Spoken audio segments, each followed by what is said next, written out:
Class 10 सामाजिक 15 most important question देखिए। चलिए शुरू करते हैं और बढ़ते हैं। आज पहला क्वेश्चन है आपका दिया गया, नेपोलियन द्वारा लागू की गई 1804 की नागरिक संहिता का मुख्य उद्देश्य क्या था। ये क्वेश्चन आपका हर बार पूछा जाता है, चाहे एमसीक्यू में हो चाहे उसमें एक नंबर में पूछा जाता है क्वेश्चन आपका। कम से कम नेपोलियन संहिता के नाम से भी जाना जाता है इसको। और ये क्या है, 1804 की नागरिक संहिता है जो कि नेपोलियन ने लागू की थी। इसका जो ऑप्शन दिया गया है उसका जो राइट आंसर हो जाएगा ऑप्शन सी, कानून के समक्ष समानता स्थापित करना और संपत्ति के अधिकार को सुरक्षित करना। इसका क्या राइट आंसर है। ठीक है, इस संहिता ने जन्म के आधार पर सभी विशेषाधिकारों को समाप्त कर दिया था और सभी नागरिकों के लिए एक समान कानून व्यवस्था स्थापित, जिसमें संपत्ति का अधिकार भी शामिल था। ठीक है, तो ये क्या था, नागरिक संहिता थी 1804 की, नेपोलियन संहिता के नाम से जिसको जाना जाता है। ठीक है, तो बढ़ते हैं नेक्स्ट क्वेश्चन की ओर। नेक्स्ट क्वेश्चन है आपका, जर्मनी के एकीकरण में ओटो वॉन बिस्मार्क की नीति का वर्णन करने के लिए सबसे उपयुक्त कथन कौन सा है। चार ऑप्शन दिए, आपने ऑप्शन पढ़ लेने, मैं सिर्फ बता देता हूं जो आपका राइट है। उन्होंने ऑस्ट्रिया और फ्रांस के साथ युद्ध संहिता, सैन्य शक्ति और कूटनीति का इस्तेमाल किया था। ठीक है, जो बिस्मार्क था उसने रक्त और लोह नीति अपनाई थी। किसने,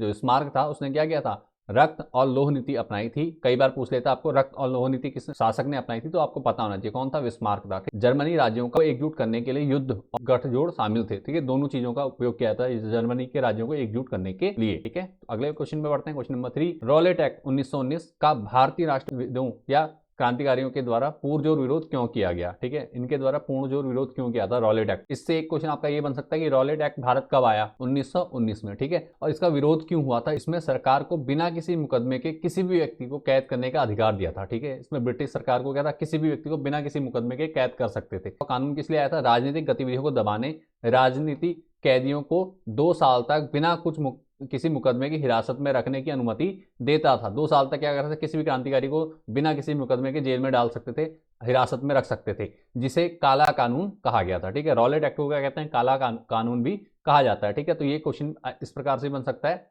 कि काला कानून के नाम से कौन सा एक्ट वो था, तो क्या कौन सा है, रॉलेट एक्ट है। इसको तैयार कर लेंगे आप। अगले क्वेश्चन की ओर बढ़ते हैं।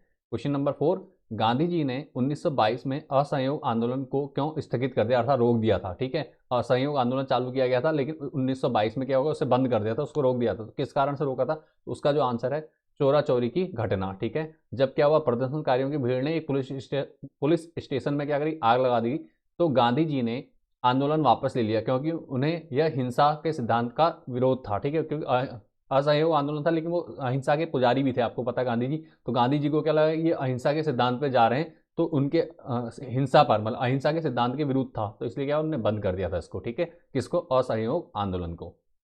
अगला क्वेश्चन है, 1929 की महामंदी का भारत के कृषि क्षेत्र पर क्या प्रभाव पड़ा। ठीक है, भारत के कृषि क्षेत्र पर क्या प्रभाव पड़ा ये आपको बताना है। ठीक है, तो क्या हुआ था, कृषि उत्पादों की कीमतें बढ़ गई। देखो महामंदी आई तो कीमतें बढ़ी नहीं थी, क्या हुआ था, कृषि निर्यात लगभग आधा हो गया था, जिससे किसान कर्ज में डूब गए थे। ठीक है, तो अंतर्राष्ट्रीय मार्ग जो मांग थी ना, अंतर्राष्ट्रीय मांग थी, उसमें गिरावट आई थी क्योंकि आर्थिक मंदी चली, महामंदी। ठीक है, जिस कारण से क्या हुआ, जो निर्यात होता था वो बंद हो गया। भारत का आयात और निर्यात क्या हो गया, पहले के मुकाबले आधा रह गया, जिससे किसानों को आय कम हो गई, जिससे किसानों की आय कम हो गई और वे कर्ज में डूब गए। ठीक है, ये आंसर इसका, इसको तैयार कर लीजिएगा।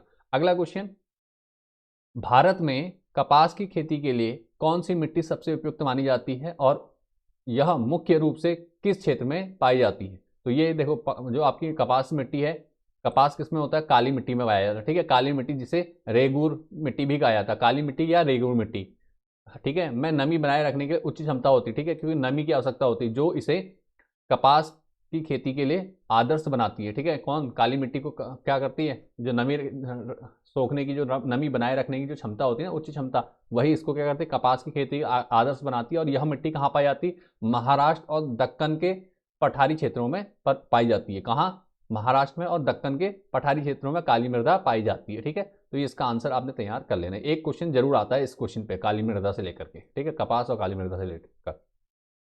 अगला क्वेश्चन है, सत्ता की साझेदारी से उस स्वरूप का क्या नाम है, उस स्वरूप का क्या नाम है जिसमें सरकार के विभिन्न अंगों जैसे विधायिका, कार्यपालिका और न्यायपालिका के बीच सत्ता का विभाजन होता है। तो ये होता है आपका ऑप्शन सी, सत्ता का क्षैतिज विवरण। ठीक है, इस व्यवस्था में क्या होता है, सरकार के विभिन्न अंग एक ही स्तर पर रहकर अपनी अपनी शक्तियों का उपयोग करते हैं और एक दूसरे पर नियंत्रित रखते हैं, एक दूसरे पर नियंत्रण रखते हैं, जिसे नियंत्रण और संतुलन की व्यवस्था भी कहा जाता है इसको। ठीक है, इसी को क्या कहा जाता है, नियंत्रण और संतुलन की व्यवस्था भी कहा, सत्ता की साझेदारी का वह क्षैतिज स्वरूप है। ठीक है, ध्यान रखेंगे, सत्ता का क्या है, क्षैतिज विवरण। ठीक हो गया, तो इसको आगे बढ़ते हैं। अगला, भारतीय संविधान की 8वीं अनुसूची के अनुसार कितनी भाषाओं में अनुसूचित भाषाओं का दर्जा दिया गया है? ठीक है, भारत संविधान में की 8वीं सूची में देखो, 8वीं सूची में भाषाओं को दर्जा दिया गया है। ठीक है, तो कौन कौन सी भाषाएं हैं? अनुसूचित भाषाओं का दर्जा किनको मिला है? देखो 22 भाषाओं को। ठीक है, टोटल 22 भाषाएं हैं जो इनको क्या अनुसूचित भाषाओं की मान्यता दी गई है भारतीय संविधान में। ठीक है, जो भारत की भाषाई विविधता को दर्शाती हुई है। ठीक है, सिर्फ एक भाषा को संविधान में क्या मान्यता नहीं मिली, कितने को मिली है? टोटल 22 भाषाओं को मिली। आगे बढ़ते हैं, अगला है अर्थव्यवस्था के तृतीयक क्षेत्रक। ठीक है, अर्थव्यवस्था के तृतीयक क्षेत्रक सेवा क्षेत्र का एक उदाहरण क्या है? ठीक है, तृतीयक क्षेत्रक का उदाहरण क्या है? तो सीधी सी बात है, गन्ने से चीनी बनाना, ये सब क्या है आपके प्राथमिक क्षेत्रक में आ जाएंगे। ठीक है, जो दूसरा है आपका पहला वाला ऑप्शन ए राइट होगा। बैंक द्वारा ऋण प्रदान करना क्या है? ये है सेवा है। ठीक है, ये सेवा के अंतर्गत आता है, अर्थव्यवस्था के तृतीयक क्षेत्र के अंदर आता है। ठीक है, बैंकिंग, परिवहन और संचार जैसी गतिविधियां जो होती हैं वस्तुओं का उत्पादन नहीं करती बल्कि सेवाओं का सृजन करती हैं, जो कि तृतीय क्षेत्र की विशेषता है। ठीक है, 3 क्षेत्रों में बांटा गया है, प्रथम, द्वितीय और तृतीय। तृतीय क्षेत्र में क्या आती है? सेवाएं आती है। सेवाएं में कौन कौन सी मेन है? बैंकिंग, परिवहन और संचार जैसी जो गतिविधियां हैं वो किसमें आती हैं? वो आती है तृतीय क्षेत्र के अंतर्गत। ठीक हो गया। चलिए क्वेश्चन नंबर 10, वैश्वीकरण की प्रक्रिया में बहुराष्ट्रीय कंपनियों की क्या भूमिका होती है? एमएनसी कंपनी जिन्हें कहते हैं बहुराष्ट्रीय कंपनी। ठीक है, तो ये क्या करती है? विभिन्न देशों में उत्पादन इकाइयों की स्थापना करके उत्पादन प्रक्रिया को जोड़ना। ठीक है, इसका जो काम है बहुराष्ट्रीय कंपनियां क्या करती हैं? उन स्थानों में उत्पादन स्थापित करती है जहां देशों में, ठीक है, जहां सस्ता श्रम और अन्य संसाधन उपलब्ध होते हैं, जिन्हें विभिन्न देशों के बाजार में उत्पादन एकीकृत हो पाता है। ठीक है, विभिन्न जो देशों के बाजार हैं और उनका उत्पादन क्या होता है? एकीकृत हो पाता है इनकी वजह से। किसकी वजह से? बहुराष्ट्रीय कंपनियों के कारण। ठीक है, तो चलिए आगे बढ़ते हैं अगले क्वेश्चन में। G77 मोस्ट इंपोर्टेंट क्वेश्चन है। G77 समूह का गठन विकासशील देशों द्वारा क्यों किया गया था? ठीक है, विकासशील देशों के द्वारा क्यों किया गया था ये बताना है। तो इसका जो आंसर है आपका, एक नई अंतर्राष्ट्रीय आर्थिक प्रणाली की मांग करने के लिए, एक साझा सैन्य गठबंधन करने के लिए, संस्कृति आदान प्रदान करने के लिए, संयुक्त राष्ट्र सुरक्षा परिषद में स्थायी सदस्यता प्राप्त करने के लिए। ठीक है, तो इसका जो आंसर है ये है एक नई अंतर्राष्ट्रीय प्रणाली NIEO की मांग करने के लिए। ठीक है, विकासशील देशों ने महसूस किया कि ब्रिटेन वुड्स संस्थाएं जो थी, ब्रिटेन वुड्स संस्थाएं जैसे कि विश्व बैंक और IMF उनके हितों की रक्षा नहीं कर रही, इसलिए उन्होंने अपने आर्थिक विकास पर अधिक नियंत्रण पाने के लिए इस समूह का गठन किया। किसका? G77 का। ठीक है, तो इसका ध्यान रखेंगे आप, इसको पढ़ लेना। उसका अगला क्वेश्चन है आपका, 19वीं सदी में यूरोप के कुछ उद्योगपति मशीनों की बजाय हाथों से काम करने वाले श्रमिकों को प्राथमिकता क्यों देते थे? ठीक है, तो जो 19वीं सदी के यूरोप के उद्योगपति थे वो मशीनों की बजाय क्या करते? हाथ से काम करने वाले श्रमिकों को अधिक महत्व देते थे। क्यों? क्योंकि श्रमिक सस्ते थे और विशेष डिजाइन करने वाले उत्पादों की मांग को पूरा कर सकते थे। ठीक है, श्रमिक क्या थे? बहुत सस्ते थे, बहुतायत में थे। ठीक है, मजदूरी कम थी।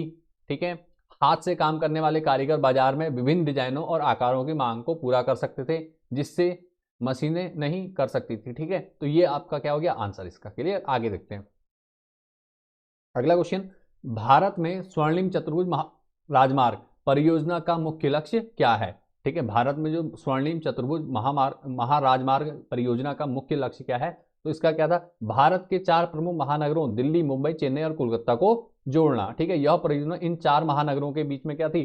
दूरी और यात्रा के समय को कम करने के उद्देश्य से शुरू की गई थी, जिसमें आर्थिक विकास को बढ़ावा मिल सके। ठीक है, तो ये आपको तैयार कर लेना है।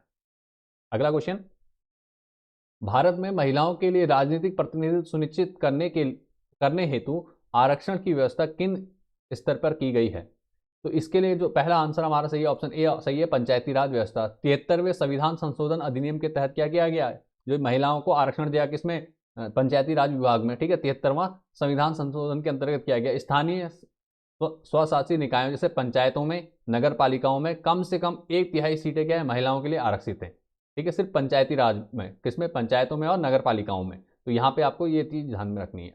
अगला क्वेश्चन, उपभोक्ता सुरक्षा अधिनियम मोस्ट इंपोर्टेंट क्वेश्चन है। 1886 जिसे कोपरा कहते हैं, COPRA, पारित करने का एक मुख्य कारण क्या था? ठीक है, जो उपभोक्ता अधिनियम है वो कब पारित हुआ? ये क्वेश्चन बन सकता है, तो 1986 याद रखेंगे। ठीक है, उपभोक्ता सुरक्षा अधिनियम कब पारित हुआ, या कोपरा कब पारित हुआ भी कह देगा, बोर्ड में 1 नंबर में आ सकता है MCQ में, तो 1986 याद रखिए, 1986। ठीक है, पारित करने का तो इसका था उपभोक्ताओं को विक्रेताओं के अनुचित व्यवहार से कानूनी सुरक्षा प्रदान करना। यह कानून उपभोक्ताओं को मिलावट, कम तोल और भ्रामक विज्ञापनों जैसे शोषण के खिलाफ शिकायत दर्ज करने और निवारण पाने का अधिकार देता है। ठीक है, जो कौन सा है आपका, ये उपभोक्ता सुरक्षा अधिनियम 1986। ठीक है, तो इसको आपने तैयार करना है। इसी के साथ हमने सारे क्वेश्चन कंप्लीट कर लिए। आई होप सारे क्वेश्चन आपको समझ में आ गए होंगे। किसी प्रकार का कोई डाउट या परेशानी हो कमेंट कीजिएगा। वीडियो पसंद आई, वीडियो से कुछ सीखने को मिला तो वीडियो मुझे मोटिवेट करने के लिए कमेंट कर सकते हैं। आप बताइए कैसे और नेक्स्ट किस टॉपिक पे वीडियो चाहिए, और वीडियो को लाइक करके दोस्तों के साथ शेयर जरूर कीजिए। पहली बार चैनल पे आए, चैनल को सब्सक्राइब कर लीजिए। मिलते हैं नेक्स्ट वीडियो में। Thanks for watching this video. Board exam के लिए आपको ढेर सारी शुभकामनाएं।